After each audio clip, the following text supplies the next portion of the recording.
Видеообзор. Если вам поломали САП, весло, так ставите маленькие железки. И вот таким образом делайте пайку.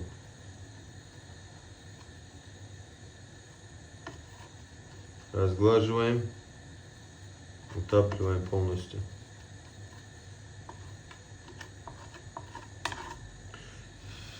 Вот и все.